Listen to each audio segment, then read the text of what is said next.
berkehidupan, berkesan yang bebas, dan seterusnya. Tapi awal dari alenia ini adalah i'tiraf. Dan i'tiraf itu adalah asas syukri wal hamdi. Jadi pengakuan. Jadi kalau ada orang mempertanyakan tentang fondasi keislaman untuk republik ini, perlihatkan kepada dia alinea ketiga itu. Ini rumusan yang lahir dari orang-orang yang insya Allah dekat kepada Allah Subhanahu wa Ta'ala. Maka saya ingin sampaikan Bapak Ibu saudara sekalian, mari kita bersyukur sebagai umat Islam yang terhadap republik ini yang kita maknakan sebagai bumi Allah yang wajib untuk kita syukuri dan kita jaga, rawat, bangun dengan sepenuh hati. Alhamdulillah kita umat Islam insya Allah selalu memberi yang terbaik untuk bangsa dan negara. Bapak Ibu, saya ingin pada kesempatan ini mengajak Anda semua untuk kita coba merenung tentang kisah yang Allah Subhanahu wa Ta'ala sampaikan dalam surah Maryam. Dalam surah Maryam itu ada kisah beruntun tentang para nabi dan rasul yang ditambah atau disempurnakan dengan kisah Maryam, seorang yang sangat salihah, ibunda dari Nabi Isa alaihissalam. Kisah di Maryam itu tentang Zakaria, lalu tentang Yahya, lalu tentang Sayyidah Maryam dan Sayyidina Isa alaihissalam, lalu tentang Ibrahim alaihissalam, disambung dengan Ismail. Ibrahim, Musa dulu, kemudian Ismail, kemudian Idris. Lalu Allah mengkasih atau menutup untayan tentang hamba-hamba yang terpilih. Kita bisa bayangkan bagaimana Nabi Musa alaihissalam, innahu kana mukhlasan, orang yang diikhlaskan oleh Allah. Nabi Ismail alaihissalam, innahu kana siddiqan nabiyya, shadiqal wa'di wa kana rasulan nabiyya. Yang tergambar orang-orang hebat, hidup di masyarakat yang hebat, tersebar padanya ajaran-ajaran kebaikan, ditutup oleh Allah, ulaika alladziina an'ama Allahu 'alaihim minan nabiyyin was-siddiqin. Ulaika alladziina an'ama Allahu 'alaihim minan nabiyyin min dzurriyyati Adam wa mimman hamalna ma'a Nuh wa min dzurriyyati Ibrahim wa Israil wa mimman hadaina washtabaina. Idza tutla 'alaihim ayatul rahmani kharru sujjadan wa bukiya.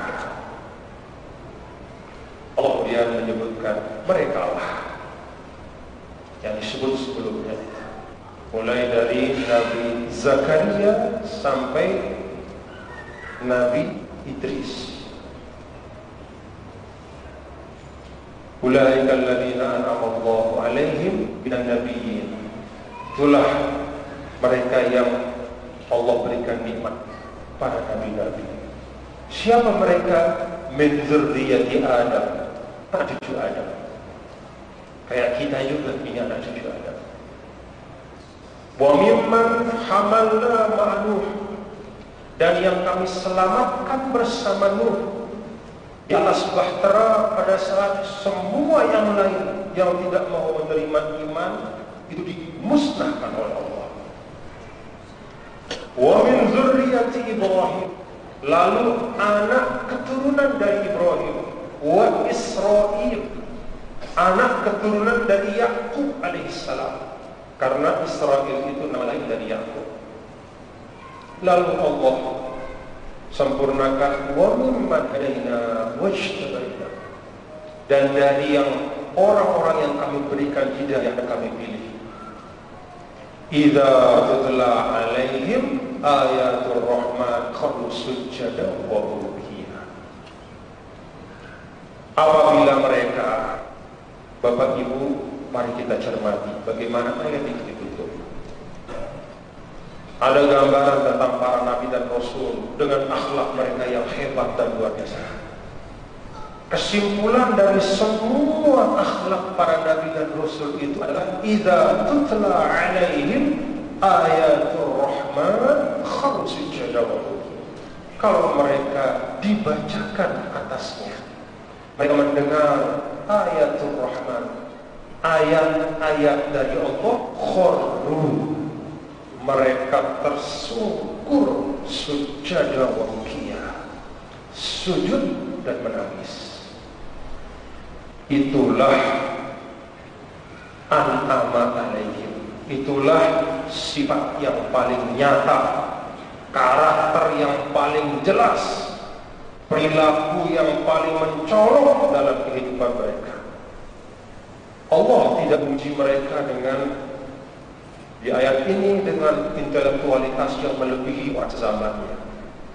Tidak memuji mereka dengan akhlak secara umum, bagaimana mereka bergaul sesama manusia. Tapi Allah memuji mereka, ayat ini adalah dengan bagaimana kerendahan hati mereka di depan ayat-ayat Allah. Ketundukan, kerendahan hati dan keberserahan kepada Allah. Maka Bapak Ibu, para ulama menyampaikan bahwa inilah lubun nubuwah. Kalau Anda punya buah, katakan kita ingin dapat saripatinya, kita peras dia, maka saripati dari nilai kenabian yang menyebabkan seseorang itu mendapatkan kemuliaan istimewa di sisi Allah, menjadi nabi dan rasul dan kecintaan Allah, adalah apa yang ada di akhir ayat itu. Kharru sujada wa bukiya, tunduk, mengikut. Kalau dalam bahasa ayat Al-Quran yang lain, sami'na wa ata'na, ghufranaka, dengar dan taat. Kenapa ada dua bagian, dengar dan taat? Karena di sisi yang lain ada contoh yang disampaikan dalam Al-Quran, orang yang disebut dengan orang Yahudi itu sami'na wa asina, sama-sama mendengar. Tapi kalau orang yang beriman, respon dari dia menyimak ayat-ayat Allah adalah dia taat. Kalau mereka itu, yang lain itu, orang-orang Yahudi itu yang disebutkan sebagai orang yang suka sekali mencari jalan kemaksiatan, sami'na wa asina. Kesimpulan ayat ini, kualitas individual, kualitas kolektif, kualitas masyarakat, kualitas peradaban, kualitas negara di mata Allah itu diukur bukan dari pencapaian yang tangible semata, bukan yang dari kasat mata saja diukur. Bagaimana banyak gedung-gedung tingginya, bagaimana mulus jalan-jalannya, bagaimana sarana-sarana fisiknya terpenuhi, tapi diukur dari idza tutla alaihim ayatul rahman kharru sujada wa bukiya. Mari kita konsentrasi pada bagian ini. Bapak Ibu, ternyata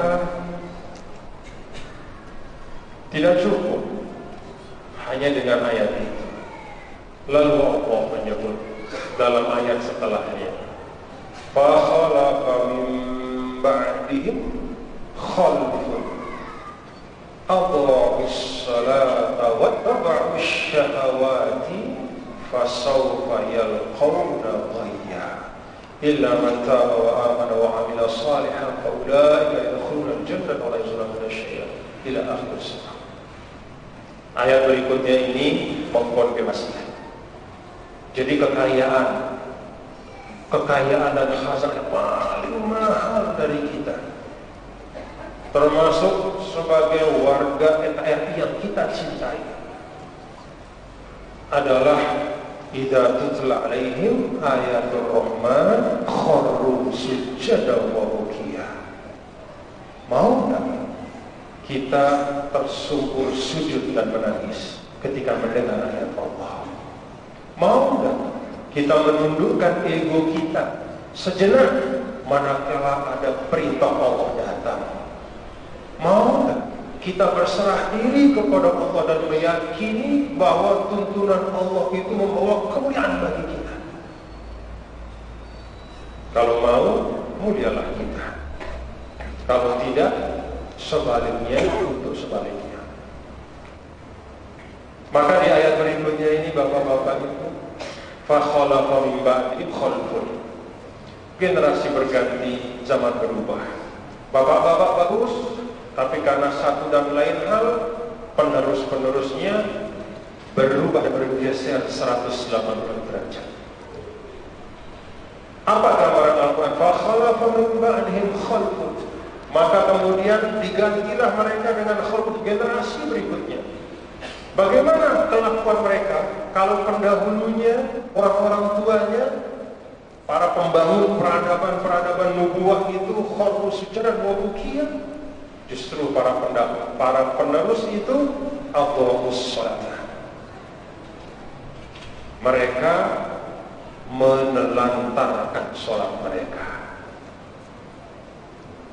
Wa taba'u syahawat, dan memperturutkan kehendak mereka dengan tanpa mengikuti rambu-rambu yang ditetapkan, pakem-pakem yang diturunkan oleh Allah dan Rasul.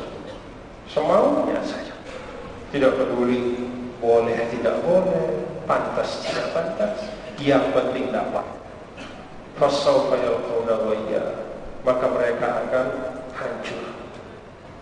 Bapak Ibu, ayat pertama dan ayat kedua ini berhubungan.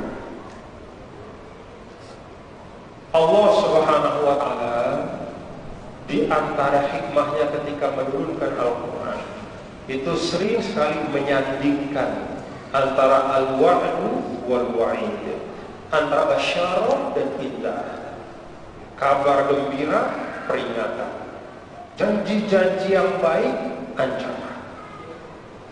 Ayat ini juga seperti itu. Maka bapak-bapak dan saudara, kalau kita pikir republik yang kita cintai, kita cinta pada republik ini, bapak-bapak ini, marilah kita mencintai dengan cara kita. Bagaimana cara kita mencintai republik ini? Yaitu dengan memastikan agar sebanyak-banyaknya di tanah republik ini tersebar kebaikan-kebaikan yang diridhoi oleh Allah. Itu cara mencintai. Bagaimana agar tanah di republik ini sebanyak-banyaknya kita sujuti, menjadi tempat kita sujud di dalam menunjukkan ketundukan kepada Allah. Kharru sujadan wa bukiya.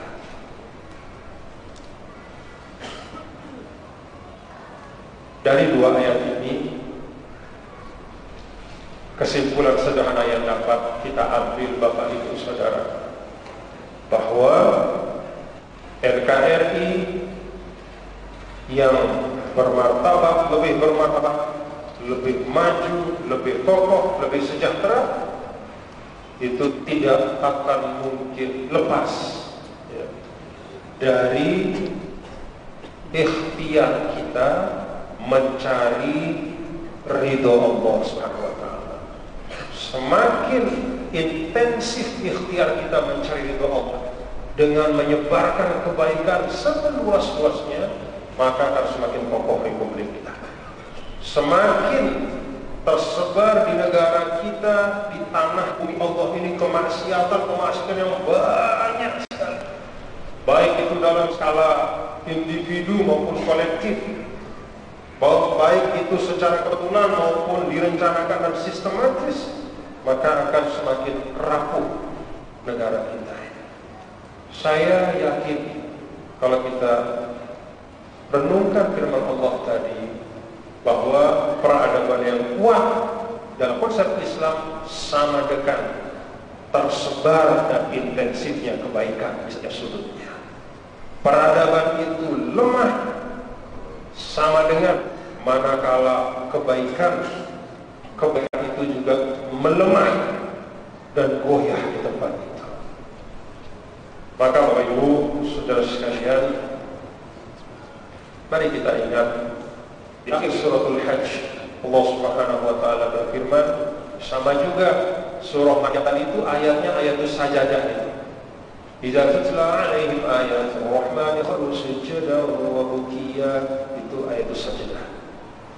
Jadi kalau kita baca itu sama juga ternyata di suratul Hajj. Pada ayat sajdah juga sama. Ya ayyuhalladzina amanu ka'u wasjudu wa'budu rabbakum waf'alul khaira la'allakum tuflihun. Jadi inilah ternyata rumusan yang akan mengatur kerja-kerja kita di dunia ini. Karena ayat ini diikuti dengan wajahidu fillahi haqqa jihad. Berjuang di dunia ini. Bagaimana berjuangnya? Apa yang diperjuangkan? Di ayat yang sebelumnya, ya ayyuhalladzina amanu ka'u, rukuklah kalian, wasjudu, sujudlah kalian, wa'budu rabbakum, beribadahlah kalian, waf'al khaira, kerjakan kebaikan, sebarkan kebaikan. Itulah ranah jihad kita. Rukuk, sujud, ibadah, sebarkan kebaikan. Itulah ranah jihad kita. Itulah ranah perjuangan kita. Masjid ini namanya Masjid Al-Mujahidin. Semoga kita menjadi pejuang kebaikan. Bapak Ibu saudara sekalian, itulah yang dapat saya sampaikan dalam kesempatan ini. Dan saya tidak tahu ada dialog atau tidak. Kalau misalnya ada dialog, mungkin kita punya waktu sekitar 15 sampai 20 menit ya, untuk berdialog. Terima kasih. Mohon maaf apabila ada kekurangan, kekhilafan. Senang bisa bersilaturahim, bersyukur bisa berjumpa. Mudah-mudahan bisa berjumpa kembali dalam kesempatan-kesempatan yang baik dan lebih baik lagi. Wallahu muwaffiq wal hadi ila sabilir rasyad wa huwa al-muwaffiq ila aqwamit thariq. Assalamualaikum warahmatullahi wabarakatuh. Ada alokasi waktu 15 menit untuk dialog ya, langsung saja silakan. Nama dan dari mana?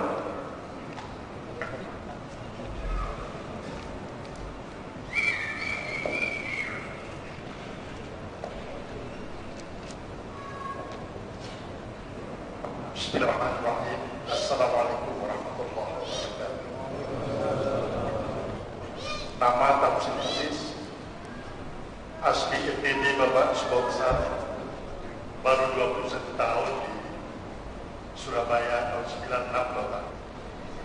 Dua hal yang ingin kami sampaikan.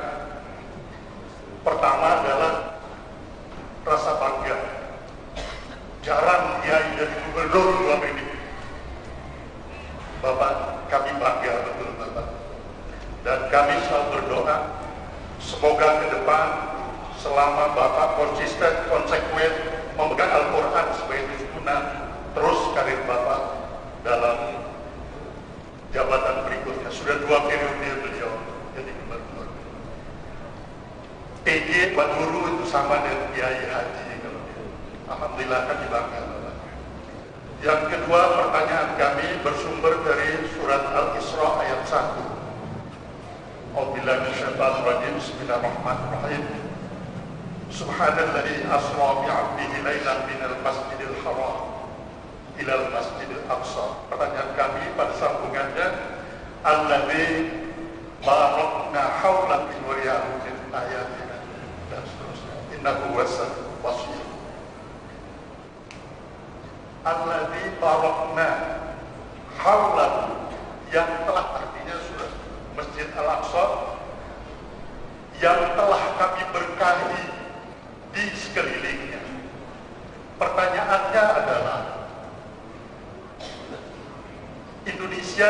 saja di dalam Al-Quran telah diberkahi oleh Allah. Tapi aman, damai, saling bersaudara, tadi temanya NKRI. Ini Masjid Aqsa Palestina. Kok sampai sekarang tidak berhenti-berhenti?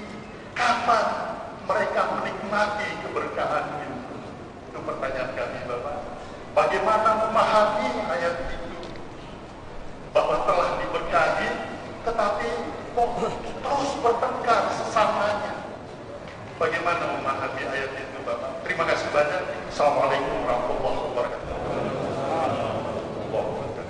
Langsung mungkin dijawab, Ustaz. Terima kasih dari Sumbawa, Bapak ketemu di sini. Surah Al-Isra ayat 1, Alladzi barakna haulahu. Jawabannya benar tak apa yang Allah sampaikan? Ya benar. Memang itu tempat yang sangat diberkahi sampai 1948. Ketika Israel lahir, mulailah keributan. Jadi tugas kita supaya ayat itu benar-benar mendapatkan pembuktian yang nyata adalah kembalikan keberkahannya. Bagaimana caranya? Tidak ada jalan lain kecuali penjajahan Israel itu harus dilawan. Jadi daerah itu memang selalu berkah. Para nabi dan rasul banyak lahir di sana. Tempat itu zahir batinnya diberkahi sampai 1948. Ketika Israel itu ditanam oleh negara-negara barat untuk menjadi virus di sana, lalu kemudian diberikan senjata yang luar biasa dari 48 sampai sekarang. Rasanya keberkahan itu berkurang karena adanya Israel itu. Supaya berkah kembali, Israel harus dilawan.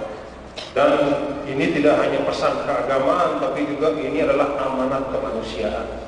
Karena dalam pembukaan Undang-Undang Dasar itu alinea pertama, penjajahan di atas dunia harus dihapuskan. Jadi selama pembukaan Undang-Undang Dasar kita bunyinya seperti itu, maka bangsa Indonesia harus menjadi yang terdepan menghadapi penjajahan Israel Palestina. Wallahu a'lam bishawab. Terima kasih. Assalamualaikum warahmatullahi wabarakatuh. Perkenalkan, nama saya Muhammad Nawawi, saya asli Surabaya. Di sini saya mempunyai beberapa pertanyaan, tapi semuanya terkait. Jadi gini Ustaz, Indonesia ini salah satu negara banyak muslim, tapi pada angkatan saya, angkatan 90-an, ini kami banyak dicekoki dengan banyaknya pemimpin Islam yang tidak amanah, banyaknya pemimpin Islam yang koruptor. Itu menjadi mindset kami, sehingga pada angkatan kami itu muncullah ketidakpedian kami sebagai seorang pemimpin Islam. Pertanyaan saya, bagaimana menghadapi krisis pemimpin Islam pada angkatan saya? Yang kedua, adakah semangat untuk kami para pemuda sehingga menjadi seorang pemimpin yang rahmatan lil alamin? Dan yang ketiga, bagaimana meningkatkan kepedian kita sebagai pemuda sehingga menjadi pemimpin yang Islam dan dan membaikkan, memulihkan nama baik pemimpin-pemimpin Islam khususnya di Indonesia. Saja pertanyaan saya. Terima kasih. Assalamualaikum warahmatullahi wabarakatuh.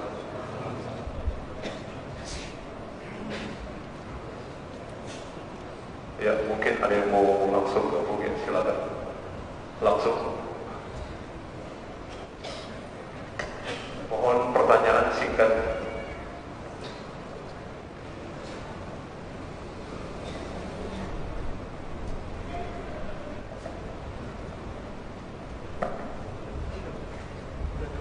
Assalamualaikum warahmatullahi wabarakatuh. Perkenalkan, saya Azal, salah satu pengurus himpunan mahasiswa Islam. Tidak panjang lebar, Pak, yang ingin saya tanyakan, karena tema ini adalah mengenai ukhuwah, sehingga kemudian ukhuwah itu berbuah sebuah persatuan, dan kemudian mengenai yang Bapak bahas tadi, bagaimana agar persatuan itu dilandasi oleh akhlak. Ibaratnya ketika kita ingin masuk ke sebuah ruangan, dan ruangan itu adalah ruangan ukhuwah, maka pintunya yang harus dibuka itu adalah akhlak. Sedangkan banyak persatuan-persatuan itu yang tidak menggunakan pintu akhlak, tetapi pintu kepentingan. Nah, pertanyaan saya, bagaimana cara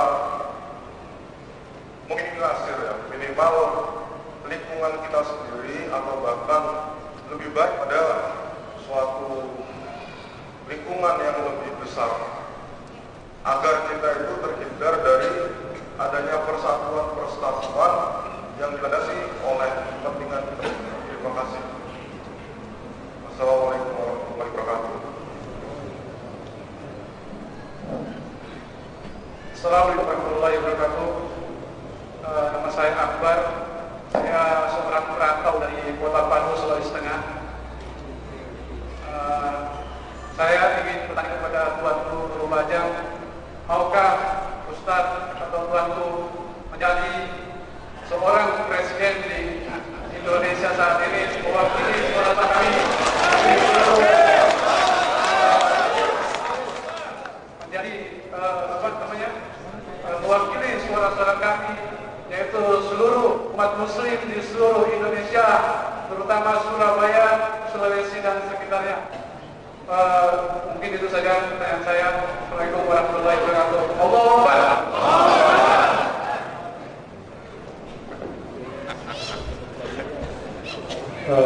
Pertama, tentang para pemimpin Islam yang dikesankan banyak yang menyimpang. Pertama, itu adalah anggapan. Untuk menguji kebenarannya harus ada inventarisasi secara utuh, dihitung secara statistik, banyakkan mana.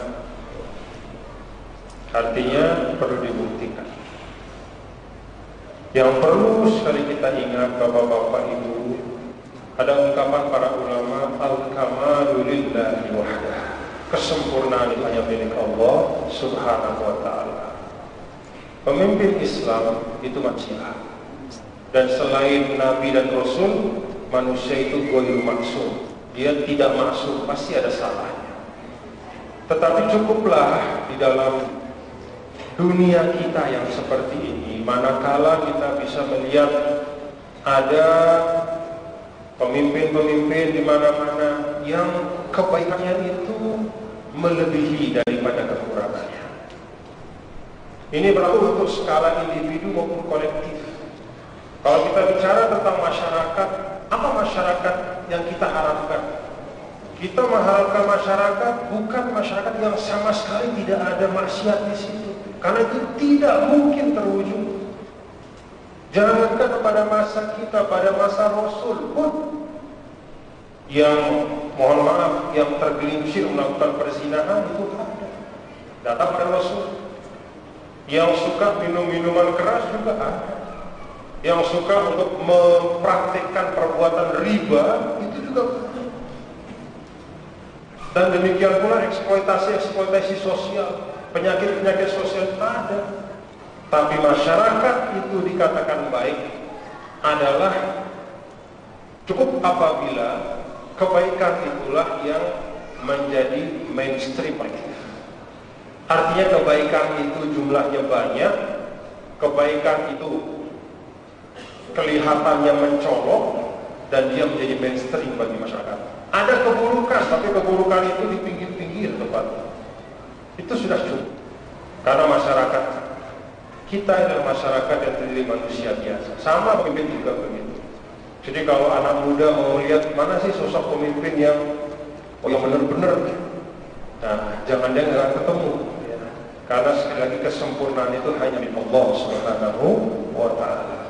Nah, gambaran dan image yang ada tentang pemimpin muslim, cara merubahnya itu sederhana. Apa cara merubahnya? Pertama, untuk anak muda, berlatihlah menempa diri untuk menjadi pemimpin nantinya yang punya integritas. Hasil tidak akan mengkhianati proses. Bidaya tuka, nihaya tuka. Kepemimpinanmu adalah hasil tempaatanmu ketika engkau masih muda sekarang.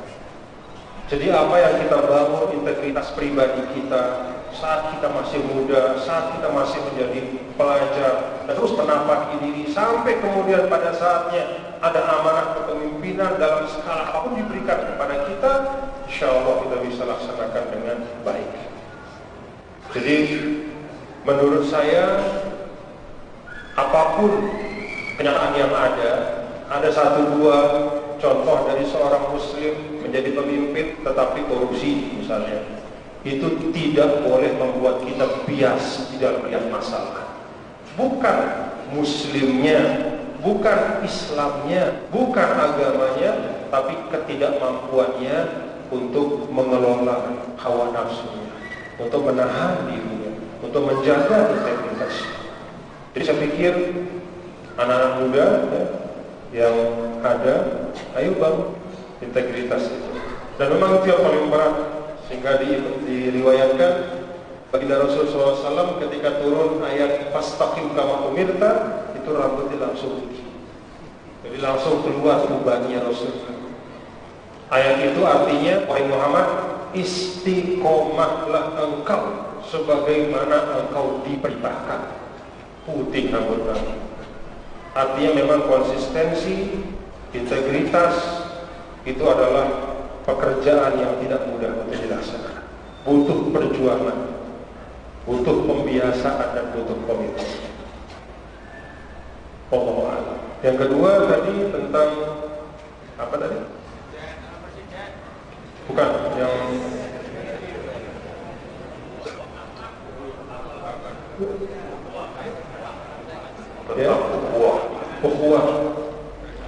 ukhuwah itu sebenarnya menurut saya ya juga berkaitan dengan apa yang saya sampaikan tadi, bahwa kita satu sama lain ini kalau ingin membangun ukhuwah, prinsipnya adalah saling menghargai. Coba Anda buka semua koleksi hadis Rasul yang jumlahnya ratusan ribu. Pernah tidak Anda melihat ada hadis di mana Rasul Shallallahu Alaihi Wasallam menjelek-jelekan seorang sahabatnya dengan sebutan nama langsung? Bukan berarti tidak ada kesalahan, tetapi Rasul Shallallahu Alaihi Wasallam memilih untuk memaksimalkan kelebihan-kelebihan. Kesalahan itu ya ranah pribadi, urusan masing-masing, tapi kelebihan itulah yang dikontribusikan ke kemajuan bersama. Jadi kalau kita berukhuwah dengan konsep itu, ya sudah, kalau ada kekurangan teman kita misalnya dari beberapa hal tentang kepribadian dia, biarlah kekurangan itu jadi PR-nya untuk dia tata. Tapi kelebihannya, inisiatifnya, kontribusinya untuk kebersamaan itu kita ambil untuk kemanfaatan bersama. Jadi ukhuwah menurut saya adalah kesediaan kita bersama untuk saling memberi dan menerima. Memberi dan menerima. Kalau dalam ungkapan Rasul itu tauqirul kabir wa rahmatus saghir. Jadi memuliakan yang lebih tua, yang lebih pengalaman, dan menyayangi serta membimbing yang masih lebih muda atau kurang pengalaman. Jadi ada proses take and give. Ada al-ihtiramul mutabadal, yaitu saling menghormati satu sama lain.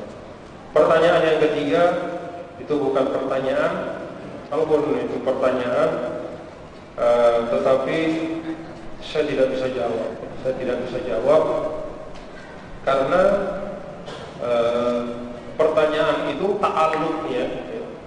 Kalau kita belajar ilmu nahwu, itu muta'alliqun itu biasanya satu jar majrur. Tapi pertanyaan itu bisa 10 sampai 15 jar majrur. Jadi jawabannya itu faktor determinannya itu banyak sekali ya, sehingga saya tidak bisa jawab. Tapi intinya bapak-bapak dan ibu saudara sekalian, merubah NKRI tidak mesti dengan perpu, ya, atau meletakkan harapan semuanya pada kekuasaan yang tertinggi di Republik ini. Tapi merubah NKRI itu bisa kita mulai masing-masing diri kita, dari pribadi-pribadi kita. Mari kita biasakan bersikap kebaikan, kita sebarkan kebaikan, kita ajak orang berbuat baik, bersama-sama sholat di masjid, membangun tadarus Al-Quran bersama-sama, kita saling nasihati. Kalau ada saudara kita yang butuh bantuan, kita lakukan penggalangan dana untuk membantu terus. Ingat kata Rasul, ummatuhu a'maluhum. Pemimpin-pemimpinmu adalah cerminan dari amal-amalmu.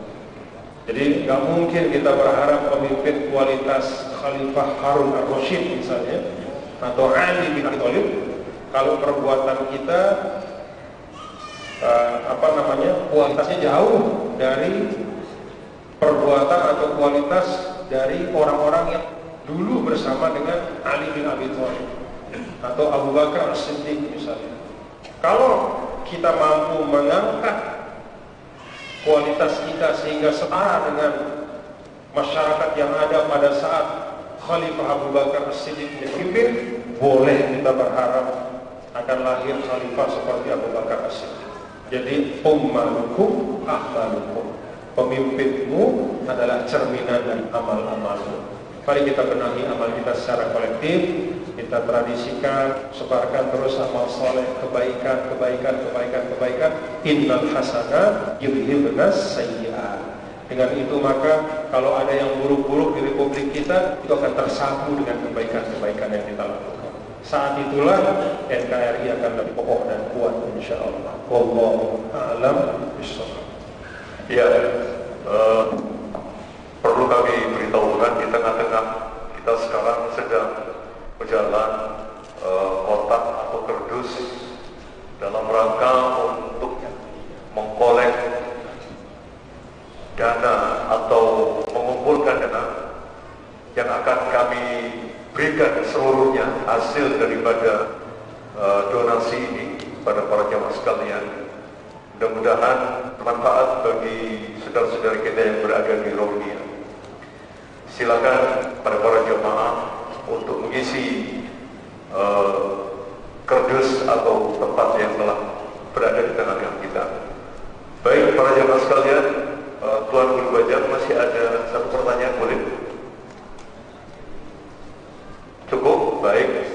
Para jamaah sekalian, itulah beberapa penjelasan atau tausiah yang telah disampaikan oleh Ustaz kita pada malam hari ini, yaitu Tuan Guru Bajang, yang telah sudi hadir di tengah-tengah kita di Masjid Mujahidin ini.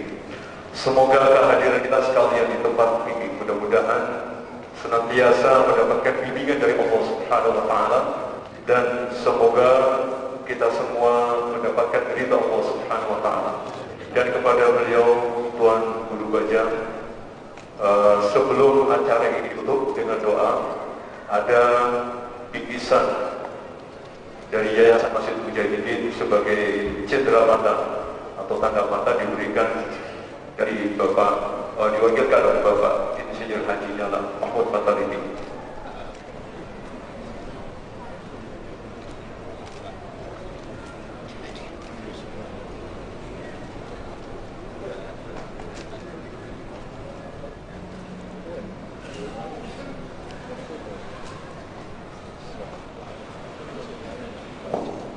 Bismillahirrahmanirrahim. Rabbana taqabbal minna innaka as-sami'ul 'alim wa tub 'alaina innaka antat tawwabur rahim. Allahumma ahyina bil iman wa amitna bil islam warhamna bil Qur'an washfa'na bi nabiyyika Muhammadin sallallahu alaihi wasallam wahsyurna ma'a zumratil anbiya war rusul wasyuhada as-salihin bi rahmatika ya arhamar rahimin. Allahumma ya Allah, hidupkanlah kami beriman, wafatkanlah kami dalam Islam, rahmatilah kami dengan Al-Quran, berikanlah kami syafaat dari Nabi yang mulia baginda Rasulullah sallallahu alaihi wasallam. Bangkitkanlah kami bersama dengan para nabi, rasul, para syuhada, orang-orang saleh ya Allah, dengan rahmat-Mu, dengan kasih sayang-Mu. Rabbana atina fid dunya hasanah wa fil akhirati hasanah wa qina adzabannar. Allahumma ya Allah, berikanlah kami kebaikan di dunia, kebaikan di akhirat, dan lindungilah kami dari azab api neraka. Wassallallahu wasallam ala habibika Muhammadin wa ala alihi wa sahbihi. Subhana rabbika rabbil izzati amma yasifun. Wassalamun ala al-mursalin walhamdulillahi rabbil alamin. Al-Fatihah.